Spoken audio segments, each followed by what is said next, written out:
Good morning, everyone. Thank you for joining us for this morning's panel titled The Integration of the U.S. Marine Corps in Distributed Maritime Operations. It's my pleasure to introduce you to the panel and Admiral Scott Swift, U.S. Navy retired. I won't go into his full bio. You can find it on the mobile app or on the WEST website.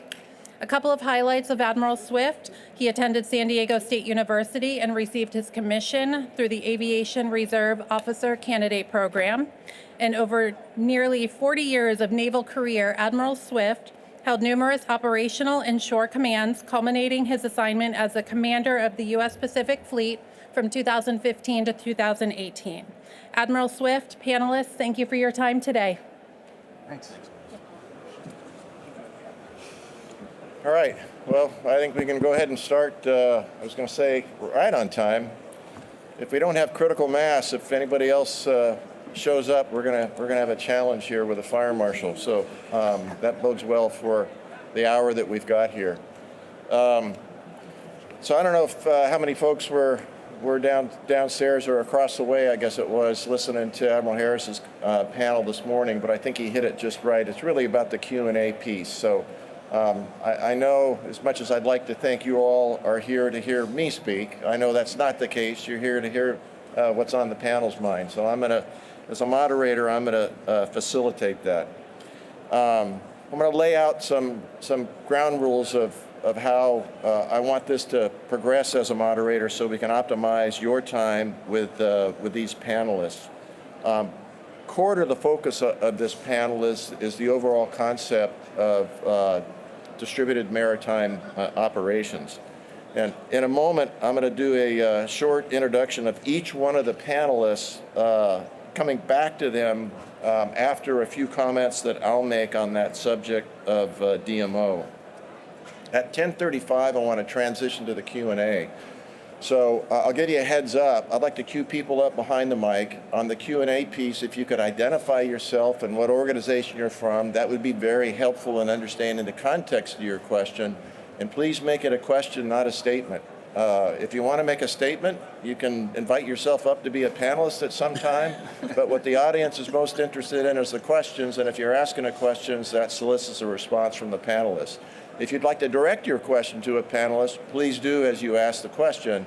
Otherwise, I'll direct it to one of the panelists or a couple of panelists as we move forward. So let's get right to it. From my right to my left, we've got Vice Admiral Wade. He's a career surface naval warfare officer, multiple commands at sea and ashore, both Navy and joint interagency organizations. If you mention Red Hill, you may see a little twitch in his neck. He had that millstone put around his neck, and as with everything he's done, crushed it out of the park and dealing with a very challenging problem, standing up a joint task force to manage that serious and significant issue that Navy in particular was dealing with in Hawaii. He's also served on several Navy and joint senior headquarters staffs, and he's presently, as most of you know, the Third Fleet Commander. To his left is Lieutenant General Wortman, certainly a warfighting partner of his, a career of Admiral Wade, a career infantry officer, currently assigned as the commanding officer of 1 Marine Expeditionary Force up the road here in Camp Pendleton. And immediately prior to this assignment, he was serving as the commanding general of the 3rd Marine Division in Okinawa, Japan, so no stranger to operations in the Pacific. To his left is Major General Wellens, a Marine aviator, someone that I can communicate with on this panel, is currently assigned as the commanding general of the 3rd Marine Air Wing Division. He commanded Marine Aviation Weapons and Tactics Squadron 1 and has joint experience in Southcom as well as in Japan, where we first came to know each other. To his left is Rear Admiral Zaire, graduate of the U.S. Naval Academy and Wharton School of Business, commanded USS Kidd and Destroyer Squadron 1, is now the commander of Naval Surface Mine and Warfare Development Group, where a lot of these concepts of distributed maritime operations are being developed and applied in naval operations in the Pacific and elsewhere around the world. To his left, we'll take a little bit more time on Colonel Jones' intro here. He's the Science and Technology Director for the Marine Corps Warfighting Lab at Quantico. Prior to his assignment to McQuill, he was assigned as the 2MEF Fires and Effects Coordinator with the added authorities as Lead Experimentation and Innovation for 2MEF Commanding General.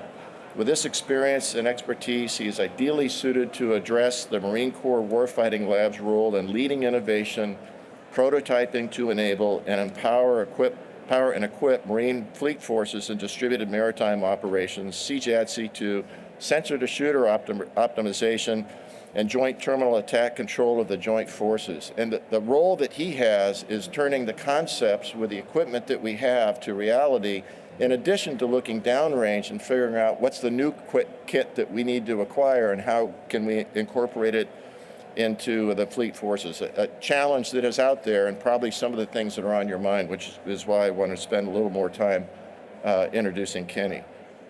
Before we transition to the panelists' comments, I do want to reference back from a perspective that I had. Initially, I was thinking as I was preparing for this moderating role, in my experience as 7th Fleet Commander, but I was thinking through it. It really goes back to my time when I was the J3 at Indo-PACOM, and before that, a strike group commander. And the overall concept in my mind, having been the deputy of Naval Forces in Central Command, was how critical it is to be expeditionary or mobile in any domain that you're going to fight in any battle space that you're going to fight in, from my experience all the way back to 2006. When I arrived on scene as a 7th Fleet Commander, I realized that being either expeditionary or mobile was a necessity to optimize the warfighting power that you had in your hands at that moment going forward. And that has become only more challenging now, more of a critical requirement as we move forward. So while this panel doesn't talk about EABO, I think those two concepts need to be more deeply linked together, the concepts of EABO and DMO, as a synergistic strategy for what Admiral Berger referred to as a stand-in force. And we've had stand-in forces forever. We call them FD&F forces. And so that same concept of being mobile and expeditionary, which is baked into the DMO concept, is absolutely critical for us to go forward. That's enough for me. Let's get to the comments from the panelists. Each one of them is going to have 5 minutes to share their views on DMO and broadly from the perspective of their experience in dealing with it. So Admiral Wade, let me start off with you. As we transition to the panelist perspective, there's a lot of talk about mission command, but our culture and technology frequently pull us towards centralized control. In addition to your broad thoughts on the integration of Marine formations and distributed maritime operations in a littoral battle space against a pier where communications can be expected to be at least degraded, if not denied, how do you truly empower subordinate commands to take that calculated risk necessary to seize the initiative without them feeling the need to wait for a green light from headquarters that is hundreds, perhaps 1,000 miles away and truncated in comms? You got a lot of experience. You've been at 3rd Fleet for a while, and I would invite you to expand on that question and share some of those thoughts in the next 5 minutes. The floor is yours, John. All right, Admiral. Hey, can everyone hear me all right? All right. Hey, sir, it's great to have you here. Teammates, it's awesome to be on the panel with you. And ladies and gentlemen, what a great day to be here. I'm honored to be here. I'm going to get to your question, but I'm going to just kind of elevate a little bit, just give a little context and background, and then get to one of my favorite topics is command and control. But first of all, let me just say this. The Navy Marine Corps team, okay, the Marine Corps Navy team, 3rd Fleet, 1MEF, 3rd Fleet, and lower echelons, we are strong, and we're getting stronger by the day, okay? What a difference a year makes. 1 year ago, around this time, I sat here on a panel with then the 1MEF commander, Lieutenant General Cederholm, homie, someone that I've known for years, just like everyone on this panel I've known for years. And we're just gonna call a spade a spade. In order to be strong, you gotta be able to train, you gotta work together, and we were in a tough spot from a material readiness standpoint for our amphibious ships. We're not victims here. It is what it is. There are a number of reasons for that. We won't get into it. But my commitment a year ago was to work with all Navy organizations that deal with maintenance, so the Type Commander, and I want to credit the leadership of Admiral McLean, the Surf Pack Commander, but all the other maintenance organizations to get after this challenge with industry. And while they were doing that, my commitment also was to provide one amphibious ship per quarter to get the training, the sets and reps for our Marine teammates to get 31st MEU ready to go forward, which is the #1 North Star for both of us to support deterrence forward.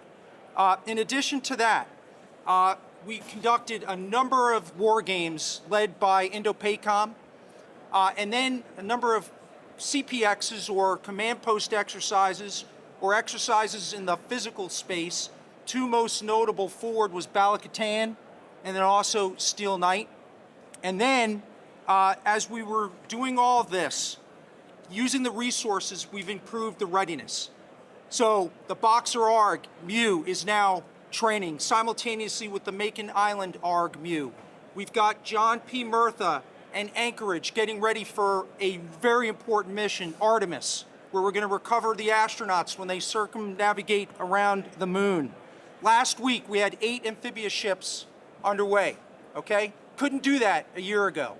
And then just a couple of months ago, I had the privilege to stand next to my teammate, General Wortman, with the Vice President of the United States, with the Secretary of War, with the Secretary of the Navy, with the Commandant of the Marine Corps, with the CNO, to demonstrate the Marine Corps Navy, Navy Marine Corps team in celebration of our 250th birthday.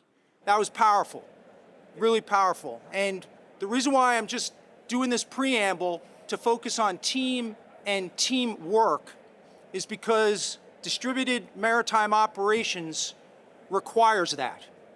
That's central to the idea. And you know, when you think about DMO, it's a concept, it's an idea, which leads to more detailed tactics, techniques, and procedures in the near term. It leads to training. In the mid and longer term, it leads to future capabilities. So it's iterative, right? And there's challenges, and I'll get to that in a minute. But it's a marked shift from a concentration of forces to now distributing those forces, but enable those sensors and those fires to be able to concentrate effects at the time of our choosing to present dilemmas to potential adversaries who have to deal with all domain and multiple vectors, which is really hard stuff, really hard stuff. It requires networked communications. It requires information. Information is critical, right? So it's the speed of decision and speed of action. And I'm always looking for alignment and synchronization. So DMO at its heart nests under the Navy warfighting concept, which is under the joint warfighting concept. So there's jointness in this. And the CNO just released his warfighting instructions, which is down and into the Navy. And then DMO and the complementary concept of EABO that Admiral Swift talked about is under the Indo-PACOM warfighting approach. So there's synergy here, and that's really important. Let me be clear, though, and General Wortman and I are 100% aligned on this. Even though we're doing DMO and EABO, the central role of the Marine Corps today, America's 911 force, has not changed. Okay, we're still doing training, the push-ups, sit-ups, pull-ups, and wing sprints, sets and reps, so we can do low-end, think humanitarian assistance and disaster relief, to high-end combat and everything in between. But in those war games, in those exercises, in those training that we're doing right today, we're also doing DMO, okay? We're doing EABO. And what that does for the Marine Corps with DMO is that we're not just talking about getting Marines ashore, keeping them and sustaining them ashore to create effects in the land domain. No, the Marine Corps now is doing that, but in addition, they are sensing the environment, conducting ISR, and then contributing in a meaningful way, a powerful way, to sea control and sea denial, creating more dilemmas for a potential adversary and creating opportunities for the fleet and the joint force. And that's pretty incredible. And so through these exercises and through these training events and through these war games, there's things that we found that are good, and we're building on those strengths. But we found things that we got to work on, and one of them is command and control. Now I'm getting to the question that Admiral Swift just highlighted. Look, we live in a dangerous, complex, and rapidly changing world, and the character of warfare is changing right before our very eyes and fast at speed. And so command and control is critical, and I think there's two parts to this. First is a technical piece. On the Navy side, again, calling a spade, our communications, our links, there's challenges there. There's configuration variance, which is created because we have dissimilar systems that were never meant to talk with each other. Now we're talking with each other through translators, so you've got ones and zeros and bit errors. Because of configuration variance, it makes training harder, which then leads to proficiency issues with our sailors. But we're working our way through it and doing it at the syscoms, at the type commanders, at the fleet. It's just a challenge that we need to work our way through. So we can't be linear anymore. We've got to build resiliency. We've got to build mesh networks. We've got to build parallel networks with little signature so that we can move and communicate and do so fast so that we're expeditionary and not targetable. The other thing, though, there's an art. The art is being able to provide guidance to lower echelons and then to have decentralized control. And, you know, for senior leaders, we got to be comfortable being uncomfortable in passing commander's intent, mission type orders, acceptable level of risk, left and right boundaries, and just let the lower echelons go. And that's hard. And the junior commanders need to be comfortable being uncomfortable, not being told what to do other than given guidance. And sometimes they're not going to be able to communicate. They might not be able to get guidance. They have to go on the last order given and then to use initiative, look for opportunity within the left and right boundaries that were given their last order. And in order to be able to do that, to be comfortable with that, you got to practice hard. And so I would challenge our training construct right now, where we largely do it in Navy trains until we get ready for integrated, and Marine Corps trains until we get ready to integrate, and then we integrate. I think we got to integrate way earlier. We got to understand your lexicon. I did a year and a half with the Army. What it takes to lead a soldier is different than what it takes to lead a sailor. Risk in a Marine's eyes and DNA is a little bit different than a sailor's. But we got to understand that. When you give an order, okay, we all have to have sense of understanding, and that's not only for Navy Marine Corps team, but that's for the joint force, the combined force, and also our interagency. So we're moving forward with this concept of DMO. It's important. There are challenges, C2 being one of them, both technically and the art, but look forward to the challenges ahead and working with these teammates to get after it. Thank you very much. Thanks, John. Baha, I'm going to jump across you to General Wellens here and give him the floor in a moment. But a couple of things that have come up throughout the theme of yesterday and today is this sense of confidence. And I want to tap on something that you mentioned, John, in the context of a pure competitor out there and a potential kinetic competitor that we need to deal with.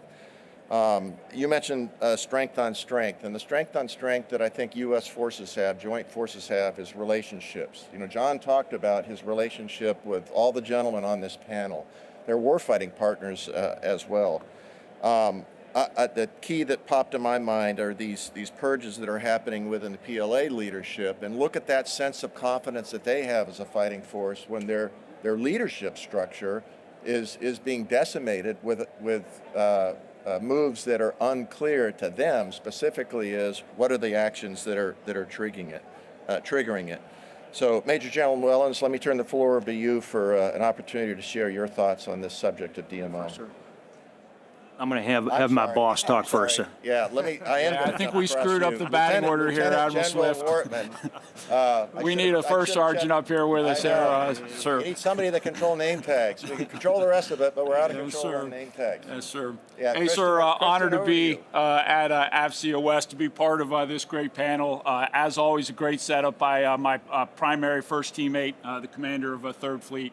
And I remember as a commanding general of the Warfighting Lab, poring over your fighting instructions to Pacific Fleet and working hard to figure out how we were going to operationalize that. So it's really an honor to be here.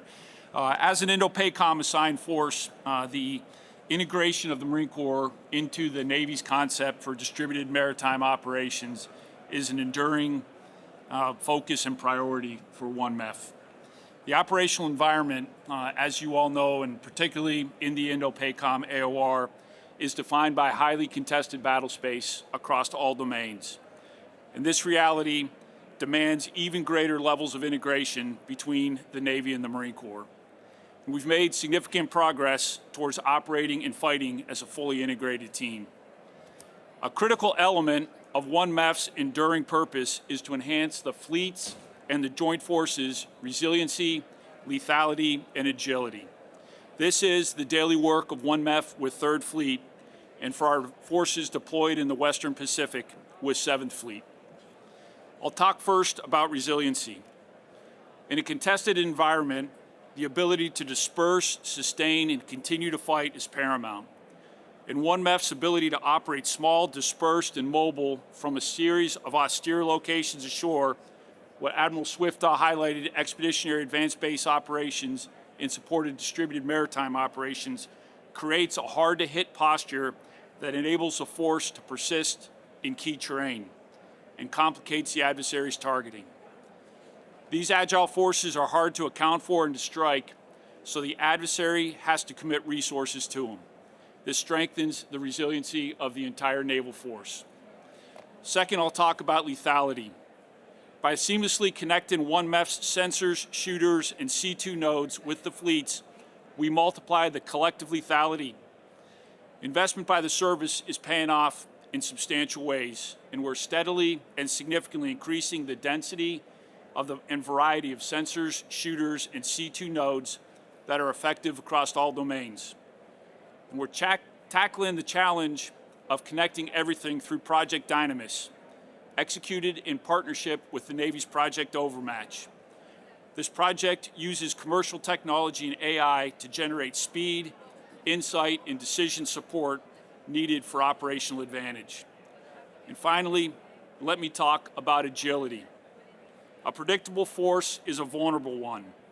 And with these two tools that support networked and integrated operations, the Fleet and Fleet Marine Force expand operations for mutual support, maneuver, and delivering effects when they're needed most. This integrated posture forces our adversaries into a dilemma, unsure of where the next threat will emerge from. From a carrier strike group at sea, a submarine operating below the surface, a marine unit operating from amphibious shipping or positioned ashore, or, most powerfully, from elements across these capabilities contributing in discrete ways to kill chains to deliver effects in unpredictable combinations. It's not a multiplier, it's exponential expansion of capability. It's critical, however, to frame all this change within our enduring identity. Our force development and employment efforts are designed to sharpen our ability to perform our most essential, long-standing mission, to operate as the Fleet Marine Force, fully integrated with the fleet in the fight for sea control and maritime power projection. This is not a new identity. It's a commitment to our oldest one, adopted for a new era of competition. And while the tools of our trade may evolve, 3 things remain central: our mastery of expeditionary combined arms, the leadership excellence that has always been the soul of our Corps, and the physical and mental toughness that have sustained Marines throughout our history. I look forward to your questions. Thank you. Thanks, Christian. Okay, Baha, I'm turning it over to you now. I think we got the firing, the kill chain and firing order squared away here. As you share your comments, we've talked to 2 S3 commanders, and now we're moving down echelon to you as a Marine wing commander. I'm curious, in the integrated comms environment that has been discussed already, what needs to evolve based on the environmental conditions that have been touched on already? Hard enough within service structures, as you share your thoughts on the panel from your role of leading a combined arms team, there's certainly the air element of that. What are your views on the challenges as well as the solutions necessary for these C2 evolutions in the fog and friction of war during naval DMO operations, as required to sustain decision superiority, which is key to what we want to do? The previous 2 commanders have shared that same view. So with that as a teaser, over to you for your comments in the broader context of DMO. Yes, sir. And thanks, Admiral. And first of all, I just want to comment, as my predecessors have here, on the strength of the team that we have here. We have the right people in the right place to confront the hard challenges. And I see my battle buddy, Brent DeVore, in the front row here, ESG3, and my counterparts at 1st Marine Division, Tom Savage and Elmar Randall. We could not have a stronger team, and that's been manifested in all the training and exercises we've done over the past year. I am going to take things down an echelon, and it's not going to surprise anybody who knows me here that I'm going to frame my comments around the 6 functions of marine aviation. Lieutenant General Wortman laid out the strategic imperative for one MEF within distributed maritime operations, and those attributes of resiliency, lethality, and agility that characterize our warfighting approach. As his wing commander, my purpose is to discuss the specific value proposition of marine aviation in that fight, and how we as a wing, as a Marine aircraft wing, deliver a decisive advantage to the Joint Task Force commander and the MAGTF commander. In a contested environment, the side that wins is the side that is able to decide and act the fastest, like John Boyd taught us. The commander who generates and maintains tempo puts the adversary on his back foot. Our operational approach at 3rd MAW is designed to generate that speed. We start by providing robust expeditionary aviation command and control. This gives the commander the tools needed to gain custody of the battle space and distribute decision-making authority down to the tactical level. We empower the operator, the sensor, and the Marine on the ground to win their fight at their level. Our entire structure is designed to create speed of decision-making by operationalizing the kill web: find, fix, track, target, engage, and assess, F2T2EA. And we do this by employing the 6 functions of marine aviation. This is how we fight as a wing. It begins with assault support. This is more than just transportation, it's operational maneuver across land, air, and sea. Using our MV-22 Ospreys and CH-53 Echo heavy lift helicopters, we give the commander the agility to position MAGTF elements in key maritime terrain, creating the distributed network of bases that complicates an adversary's plan. From those forward positions, we use air reconnaissance and electronic warfare to see, sense, and understand the environment. Our F-35s and MQ-9s are the forward eyes and ears of the naval force. They perform the find, fix, and track portion of the kill web, creating a clear picture of the battle space. Just as critically, our electronic warfare assets work to deny that same clarity to our adversary, protecting our own kill webs while disrupting theirs. This creates the situational awareness needed to generate lethal effects. And those functions set the stage for offensive air support and anti-air warfare, which provide the engage, the lethality that you heard about from General Wortman, the ability to hold an adversary at risk with assets like our F-35s and H-1s. At the same time, anti-air warfare protects the fleet and our shore-based positions from air and missile threats, creating a protected zone that builds resiliency for the entire naval force. And of course, none of this is possible without the 7th function of marine aviation, aviation ground support, our unofficial 7th function. This is the backbone of our expeditionary model, that capability that allows us to employ with hub, spoke, and node across an austere environment. This function ensures our force is sustainable and our combat presence is both persistent and agile. And the final function, control of aircraft and missiles, is really what ties it all together. And as a MAW commander, I have the authority to fuse these functions, and most importantly, to delegate that authority to the tactical edge, which means an on-scene commander can direct our assets to close a kill web without having to fight for bandwidth to ask for permission from higher. We trust our Marines to make those decisions. That trust enables us to outpace the threat. It's our competitive advantage. By integrating these 7 functions, 3rd MAW offers a self-contained advantage for the decision maker, a menu of capabilities that can be scaled to the mission or the battle space. That's our contribution to the integrated naval team, and it's evident every day in our training and our exercises such as Steel Night and Bala-Katan. Thanks, Baha. Appreciate it. TJ, as we move to you, just to underscore the things that you've done as a warfighter from a surface warfare perspective and consequential commands, your selection now, a very competitive process to command the Naval Surface Mine and Warfare Development Center, key to what we're doing, as I mentioned before, to fully develop the DMO concept in concert with the EABO concept. I'm curious from that perch, as you share your broader comments on DMO, the subject of this panel, given that training capacity must evolve to stay ahead of that threat, given the equipment that we have and new equipment, making recommendations for changes and procurement of new equipment, what specific challenges are being made to our training infrastructure from your perspective to allow units to get their reps and sets in a contested environment before they deploy? The floor is yours, TJ. Admiral, I appreciate it. It's great to be here and great to be up here with the Naval Service leaders on the panel today. SMITIC, from its inception, had the motto of tactical excellence by design. The idea that we wouldn't fall into it or figure it out in stride, but that we would get ahead of it and be ready when the moment comes. That certainly applies to what we're doing in terms of the blue-green team and working closely with the Marines to generate all-domain lethality. One of the things that we do that I think has improved over the last several years is much more integration and cooperation across the warfighting development centers, and certainly that includes McWill. We meet formally twice a year, but it's happening all the time. And most importantly, I'm a 3-time offender here at SMITIC, and I can tell you that most of the time that interaction went up to the flag officers across, and then we got some colonels and captains together. It is happening at the 03 and the 04 level every single day, and generating lessons learned and advancing us at a rate that we were not achieving before. We have 5 lines of operation at SMITIC. The number one is to generate the warfare tactics instructors. Those are mostly 03s and 04s, 16-week intensive course, and then they become the trainers and they pay it forward out into the community. One of the 4 patches we generate is amphibious warfare WTIs. We right now have 54 at sea and 41 in production tours. When they're in production tours, they're working across the force, across the WDCs, and writing TTP and advancing our efforts.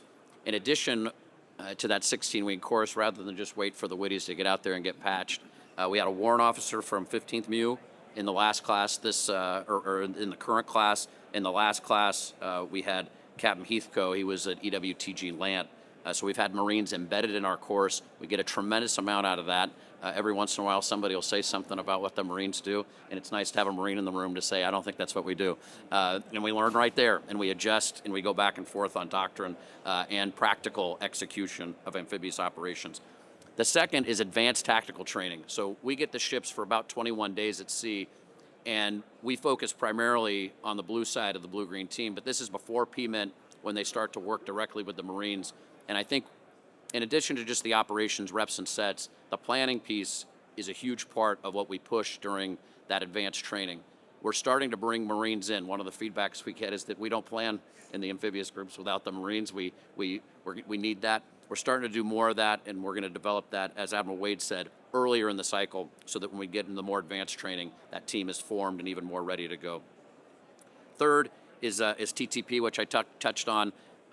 Rather than us write TTP that's not integrated and understood across the force, it's hard to imagine warfare right now not accounting for space, cyber, and the other teammates that you have in the fight. And so our TTP is much more integrated and understandable and shared across before we publish it now, so we don't end up in a spot where it works really well for the blue side, but maybe not as well for the green side or our joint partners. The other piece on advanced training, I'd say, is LVC. I didn't talk about it, but the live virtual constructive advances we've had, what the amphib ships get to do and those warfare commanders get to do makes a huge difference, that when all that capability comes in from the ARG-MU together, they're able to actually execute that in a much more effective way because of that virtual training. Lines of operation 4 and 5.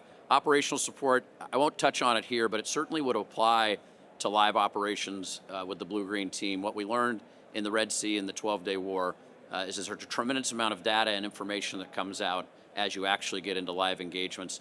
It never quite matches what you had planned, and you learn some things. Our ability to take that in, process it, and give tactical feedback, including sometimes software updates, will have an important piece in any fight that we have going forward. And then experimentation and capability development is the last one.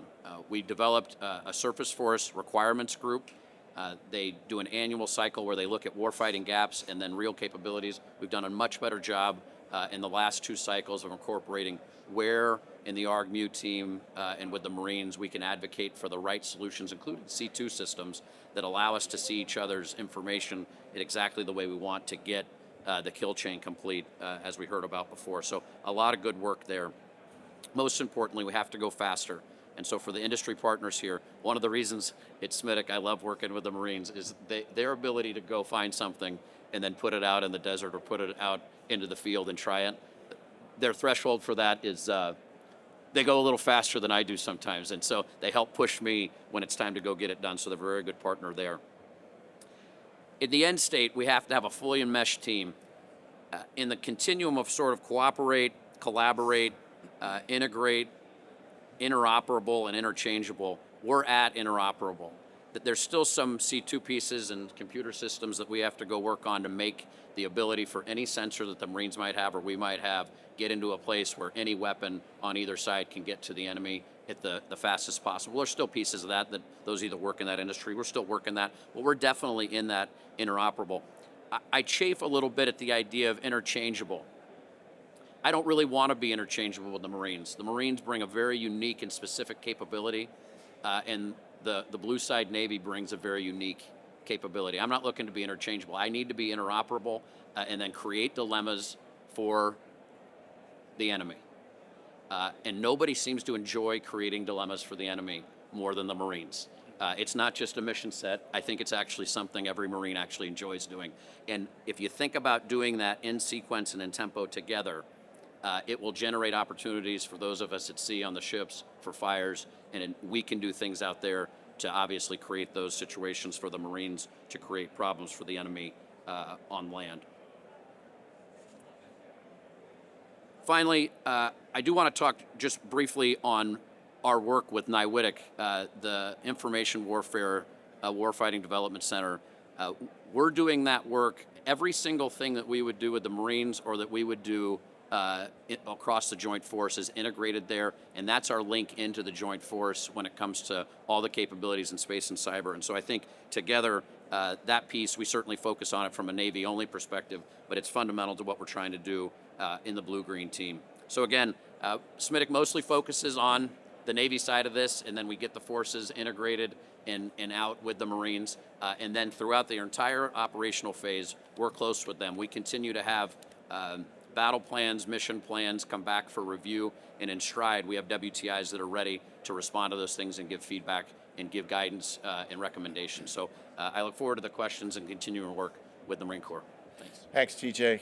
I noticed as you were talking on some of the issues of capability and optimizing it, you were looking at Kenny next to you, so it's a great transition over to him. So Kenny, as we continue on this theme of integrating Navy and Marine into the concept of DMO, as you share your thoughts, what's your thinking with respect to the challenges in training, exercises, and warfighting development as needed to ensure the Navy and Marine Corps forces can operate as an integrated naval team? And I think Admiral Zaire brought up a great point about interchangeable works good from a Navy perspective if you're talking about partner forces, because a lot of our kit needs to be the same.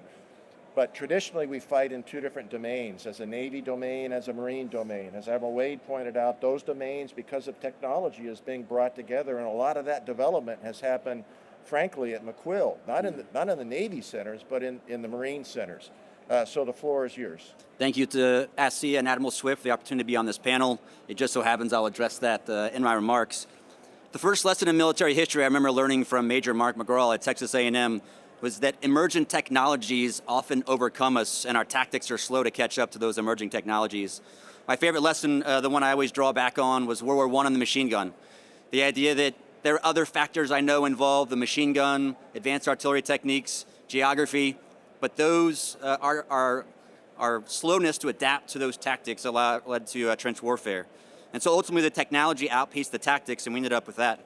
There's two topics I want to touch on that nest under that. One is the emergence of command and control systems. As we've transitioned from maps and thumbtacks to more advanced software applications, it's taken us a while to maximize, and to the Admiral's point, to figure out how to be interoperable across the Marine Corps and the Joint Forces. when we started just a short time ago, JADC2 in 2021, now CJADC2, I thought it was going to be doomed to fail. If you're a little bit older, you're familiar with Dimers. Dimers was an application, it was a website at the time. We didn't have applications. It was going to be a one-size-fits-all website for administration across the services, and it didn't work out. But what we figured out with CJADC2 is that we're not going to have one application to rule them all. You're going to have interoperability between a multitude of various applications. The general talked about a little bit about Dynamis, so I won't double down on Dynamis. But what we're figuring out is you're going to have to figure out, we're no longer going to buy the missile, the laptop, and the software from just one vendor. Your kit's going to have to work with your competitor's kit. And that's a big part of what Project Dynamis is doing, is taking our existing platforms, taking software from various competitors, and figuring out how to mesh that together in the environment and training opportunities. Which leads to my second vignette. As we begin to experiment with the hottest emerging tech right now, UAS, USV, UGV, and UUV, we've learned two things. One is we need to be able to command and control these systems with a common controller and a software application that's universal. Again, not a specific software application from each vendor. We need to have an application that pulls in the data and allows us to control those different systems. The best example I would give you is if you have a tablet, whether it's Apple or Android, you have applications that allow you to log in on American and Delta and United, and it's deeply integrated with those, and I could do things like change my seat an hour before the flight. Then there's an application like Flighty that has deep integration and allows me visibility across all of those airlines. And so that's what we're going after at McWill.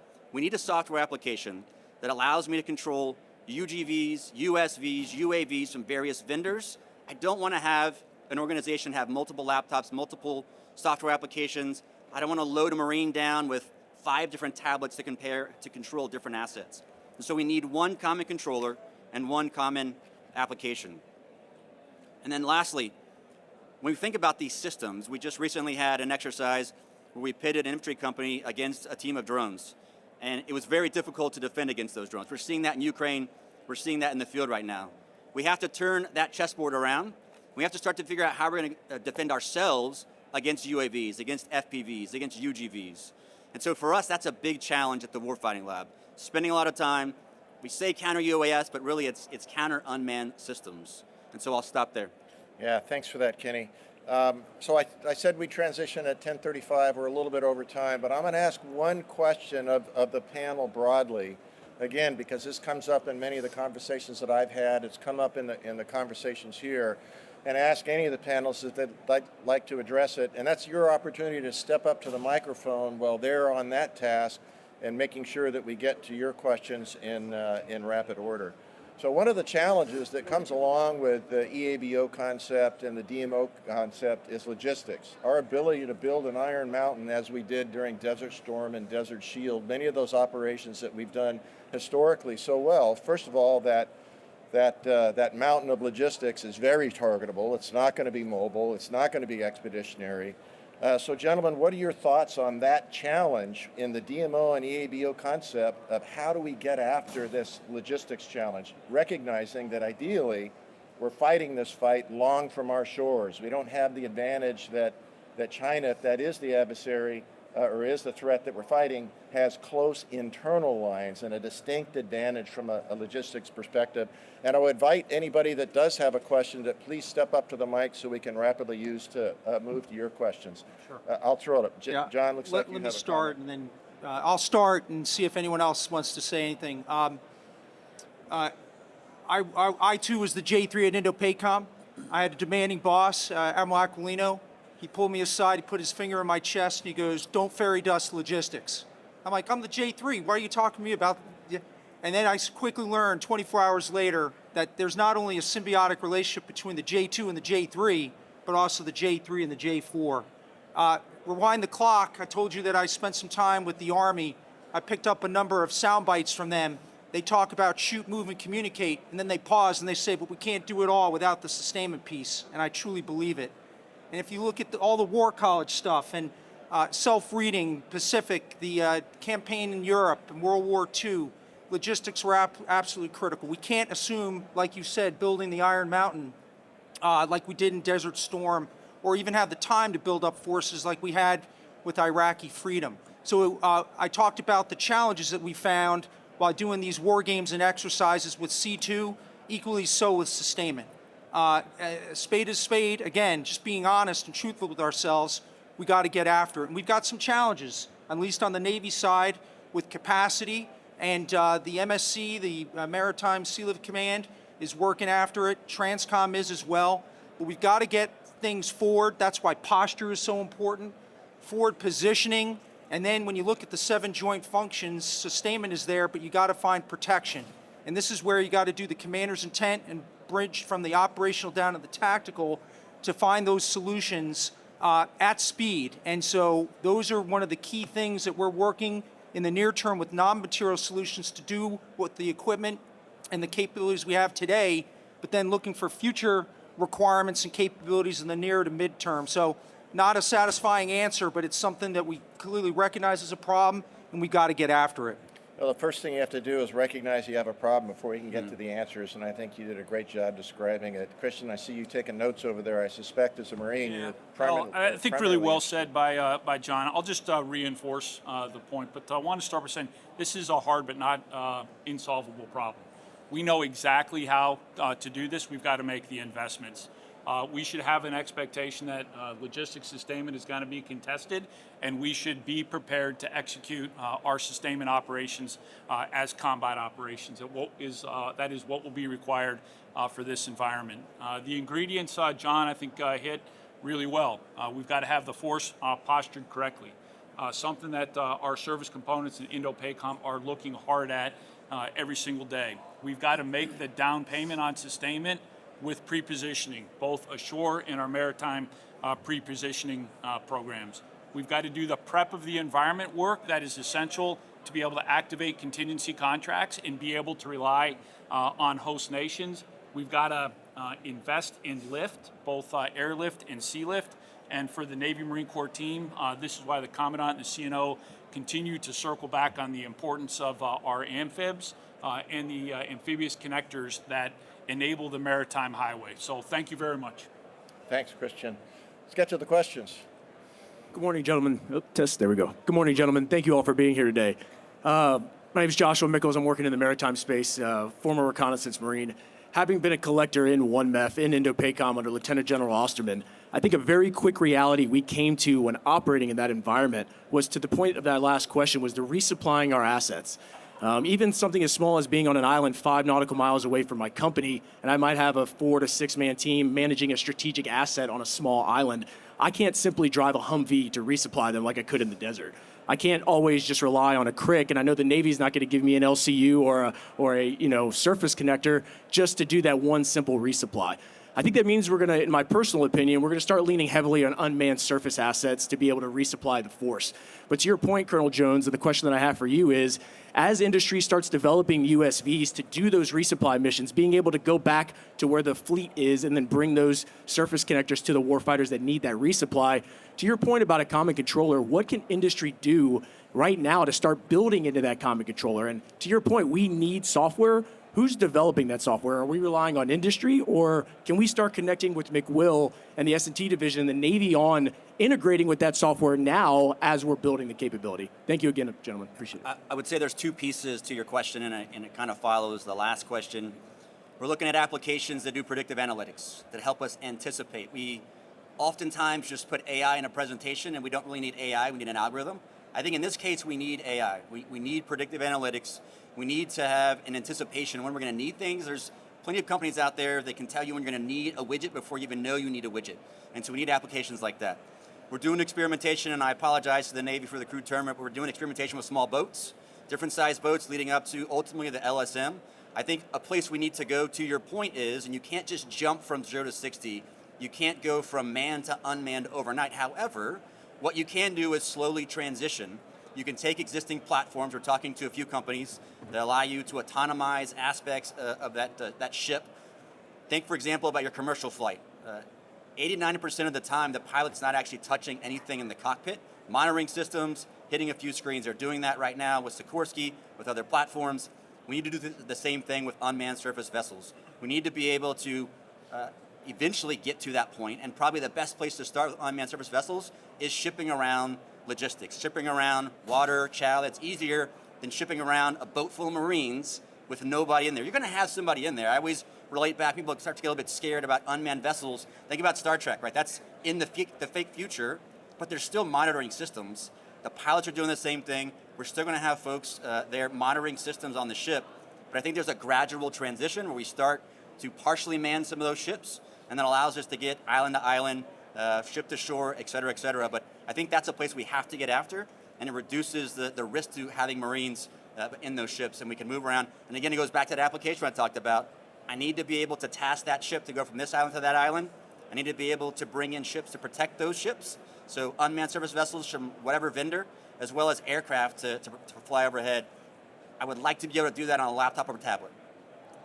TJ? I certainly think there's an unmanned piece to this, and you there's lots of tactical ways to kind of think your way through it. You know, a giant unmanned ship the size of a hospital ship is not the answer. But 5,000 boats, some of which have supplies on them, some of them don't, that's a problem. That's a problem for anybody. So I think we just have to think creatively about the answer. And as long as the vessel had a rounded bottom, a boat is a perfectly good name for that vessel. And then on the software piece, you know, we're jumping in the game in Austin with the Navy software factories, which is going to be co-located with what the Marines already have there. And I'll just tell you, I don't think it's an or. I mean, you're talking about a very specific application here. It's not going to be an or. It's going to be a both. And, you know, there's no question that industry is moving for market reasons faster than almost anybody. And so it's going to be a back and forth. And I think that arrangement, I think, can work for both sides in a very productive way. Most importantly, it has to be set up to iterate. There's no solution on that front with the software that is 2 years of goodness. It's a year or two of goodness, and the next thing's coming because the other side has something, as you know. And so I think being in a spot to be agile enough that we keep that going is going to be super important. But I appreciate the question. So I would say thanks for that question. As TJ's response and some of the others have alluded to it as well, industry is moving faster than the government is on this piece. But there is a demand signal coming from the government that we have to move faster. We have to be more integrated. There's all kinds of policy barriers out there, but the CNO spoke to this yesterday morning. That would be a great question to bring to the lunch this afternoon when the CNO, the Marine Corps Commandant, and the Coast Guard Commandant are up there. These are warfighters essentially up there, and what you're talking about is an acquisition challenge that we face. And CNO was clear, he's taken that challenge on completely. And I know the Commandant, the Marine Corps Commandant, is doing the same. So that's not the good answer. Keep pushing like you are until we get to the solution. But thank you. Thank you. Next question. Good morning, gentlemen. I know several of you, and it's good to see you, class of '97. So good job, TJ. So Aaron Angel, Rune Technologies, we're really focused on AI for military logistics. So it's been interesting to see the Army move forward with next generation C2 and how they deliberately are building in logistics and sustainment as a layer into their C2. So oftentimes we've talked about the rapid intelligence fusion and integration, the rapid weapons to target pairing, but the reality is to make those decisions, we really need to tie in that logistics at machine speed too. Can you talk about any of the action that's occurring right now with the development of sustainment and logistics into the MOC and the way forward with the MOC, as well as with Project Dynamis and the Dynamis serials? Thanks for the opportunity. Hey, I'll start. So after I got the finger in my chest from Admiral Aquilino, the J4 and I went out to Guam. And we just did a site survey during an exercise. And wasn't nice what we saw. We had Navy doing their thing. We had Marine Corps doing their thing. We had we were all stovepipes. And had we just had a little layer of coordination collaboration, we could have found efficiencies at speed to do things better, faster. So, you know, light bulb, we got to bake this in at all times. So I could just tell you, I can't speak for other COCOMs, but having been in the Indo-PACOM enterprise now for about 6-7 years, they're moving this as quickly as possible to include task force, focus C2, delegation of authorities, contracting authorities, everything that General Wharton talked about. Still not where we need to be, but it's absolutely critical. We just conducted, all of us here, Keen Edge exercise, which was not only U.S., but it was also with Australia and Japan. Sustainment was baked into the exercise. It was not fairy dusted.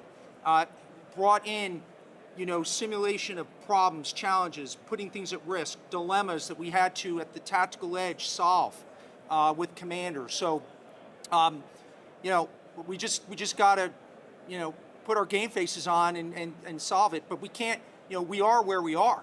And so there's going to be challenges. We've got to work our through it. And then, as General Wortman highlighted, we know what those are. We just got to do it tactically, operationally, and strategically.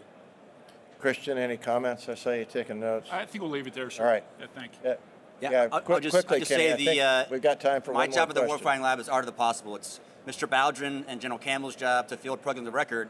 We go out and we look for prototypes that do the thing that a requirement says we have to be able to do, not just requirements, but things that are emerging, things that we know are ahead of the curve, and then to inform those future requirements. So we found something, it's capable, it works. Over to them to determine affordability and look at other vendors, but I do the art of the possible. So as you know, your successor I work with at CDD, at the CDNI, as well the program offices, to figure out the art of the possible and then pass that over to Mr. Baldwin and General Campbell. Thanks. I could just, you mentioned AI. Who plays fantasy football here?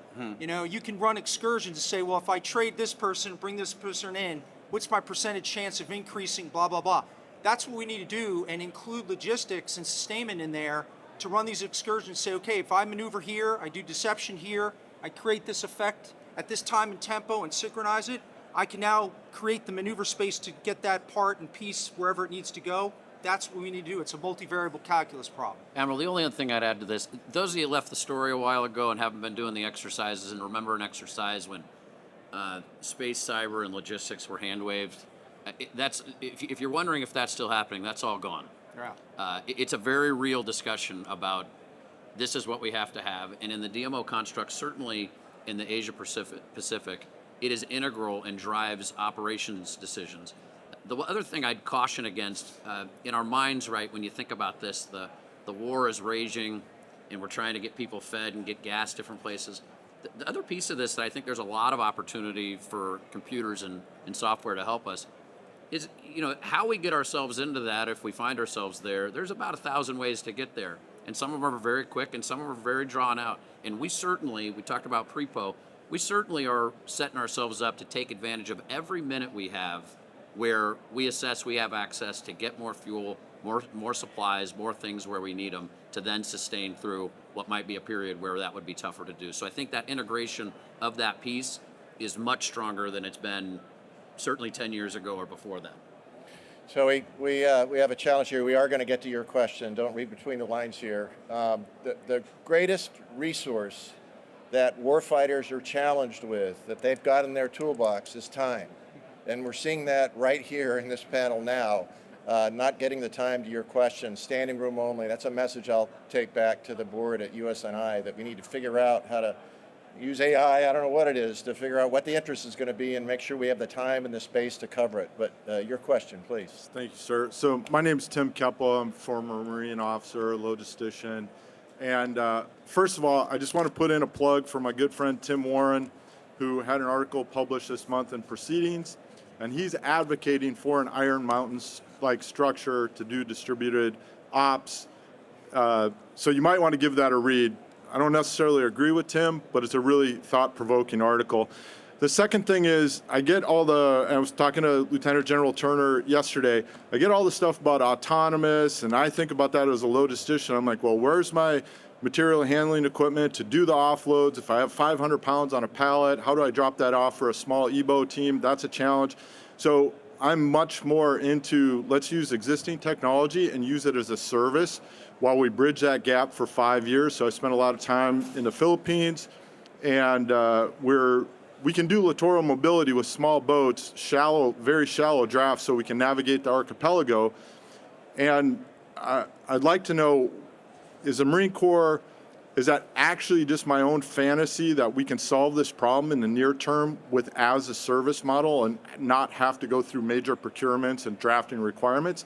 And then the third thing I want to mention on the tech side, and there are Aggies working on this project if it helps, the problem on data interoperability for sustainment purposes is already solved in Europe. It's called JEDI, and they work with 21st TSC. They're trying to move that into Indo-PACOM. It's incredibly painful to navigate it.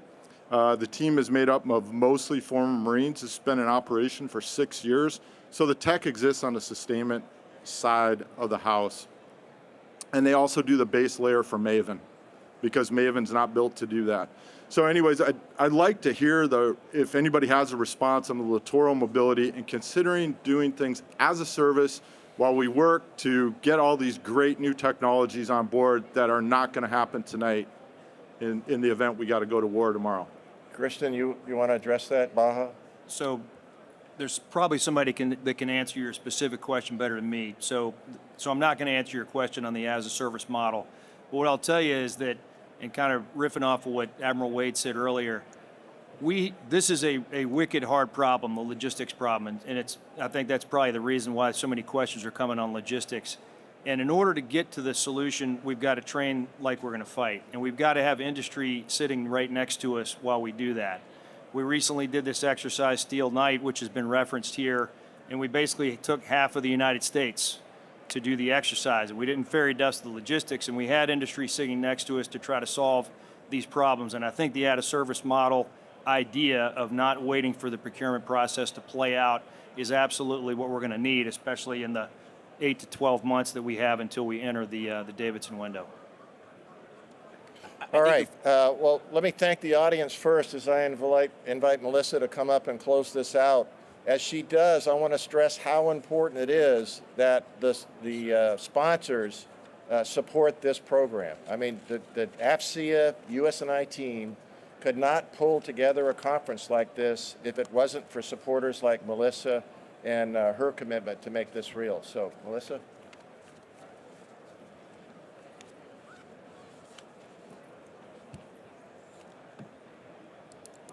All right, Admiral Swift, esteemed panelists, thank you so much for your time today, and to the audience, thank you for your time. On behalf of AFCEA International, my organization, and the U.S. Naval Institute, as a token of our presentation, we will present you with a Naval Institute press book called Tactics of Naval Combat Arms by Milan Vago. Thank you for attending this morning. Have a great day.